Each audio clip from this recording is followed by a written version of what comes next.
Nós queremos cumprimentar a todos, desejando a todos um excelente dia, bem como uma excelente semana, que Deus esteja abençoando sua casa, Deus esteja abençoando a sua família. Nesses dias que nós estamos vivendo, e dias de tantas dificuldades, nós necessitamos sim do olhar e da presença constante do nosso Senhor. Nós temos trabalhado com vocês a cada devocional sobre a pessoa e a obra do nosso Senhor Jesus Cristo. E hoje nós vamos falar sobre a encarnação de Cristo. A encarnação é um dos maiores eventos da história do universo. Foi a entrada da segunda pessoa da Trindade na esfera humana. Essa pessoa, que é Deus, desceu das inefáveis alturas dos céus. E o texto de Paulo aos Filipenses, no capítulo 2, versículos 7 e 8, diz assim: a si mesmo se esvaziou, assumindo a forma de servo, tornando-se em semelhança de homens e reconhecido em figura humana, a si mesmo se humilhou. A grande finalidade da encarnação foi salvar o homem do seu pecado. A gente entende que lá no Éden, o primeiro homem chamado Adão falhou. Ele desobedeceu. E aí o segundo homem, chamado Jesus Cristo, Filho de Deus, veio exatamente com esse objetivo, salvar o homem do seu pecado. Entretanto, podemos afirmar que a causa da encarnação não foi unicamente o pecado do homem, mas sim a graça de Deus para resolver essa situação. E o Filho de Deus não mudou, ele simplesmente esvaziou, ele simplesmente a sua natureza essencial permaneceu. Ele não assumiu a natureza humana, certo? Mas assumir a natureza humana, ele permaneceu sendo Deus. E João, escrevendo, diz assim: o verbo se fez carne. E o ensino de Paulo aos Romanos, no capítulo 8, versículo 3, é bem claro: porquanto o que era impossível à lei, visto como estava enferma pela carne, Deus, enviando o seu Filho em semelhança de carne do pecado, pelo pecador, condenou o pecado na carne. Romanos 8:3. É no decorrer dos séculos, Deus dirigiu e sustentou a história de tal maneira para que tudo estivesse preparado para o grande advento de Cristo. As revelações proféticas já haviam sido completadas há bastante tempo. O precursor de Jesus, João Batista, já tinha nascido. Era a voz que clamava no deserto. A plenitude do tempo havia chegado. Finalmente, o tão esperado Salvador nasceu.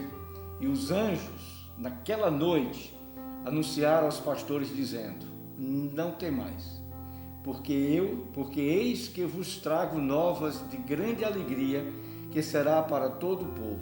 Pois na cidade de Davi vos nasceu hoje o Salvador, que é Cristo o Senhor. Lucas 2, capítulo 10, versículos 10 e 11. A encarnação foi um fato profetizado por Isaías no contexto do Velho Testamento. Isaías diz assim: porque um menino nos nasceu, um filho se nos deu, o principado estava sobre os seus ombros, e se chamará o seu nome, maravilhoso, conselheiro, Deus forte, Pai de eternidade, Príncipe da paz. Observamos neste texto de Isaías as duas naturezas distintas, a humana e a divina. Ele é uma criança nascida, mas é também um filho dado. O menino que nasceu se sentará sobre o trono de Davi, mas o filho que foi dado leva títulos de divindade e assume todo o governo e autoridade do universo sobre os seus ombros. Miqueias assim proclamou: e tu, Belém Efrata, porque pequena demais entre as milhares de Judá, de ti me sairá o que governará Israel, e cujas saídas são desde os tempos antigos, desde os dias da eternidade. Miqueias 5, versículo 2. Alguém virá e verá um local geográfico na terra de Belém. Aqui Jesus nasceu. É uma identificação humana, mas a sua procedência é eterna, porque essa encarnação é um fato milagroso. O evangelista Mateus, escrevendo sua história, diz assim: ora, o nascimento de Jesus Cristo foi assim.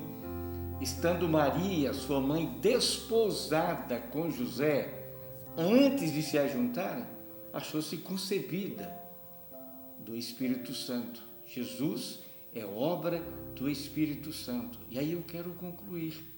O fato mais importante da encarnação é saber responder a uma pergunta: por que Jesus se encarnou? A resposta bíblica a esta pergunta, a este porquê, é clara nos escritos de Hebreus, capítulo 9, versículo 22.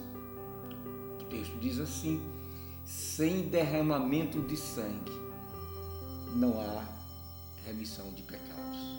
E para derramar sangue, isto é, para morrer por nós pecadores, o Filho de Deus precisava se fazer carne. Convido você a ler o capítulo 9 de Hebreus na sua totalidade.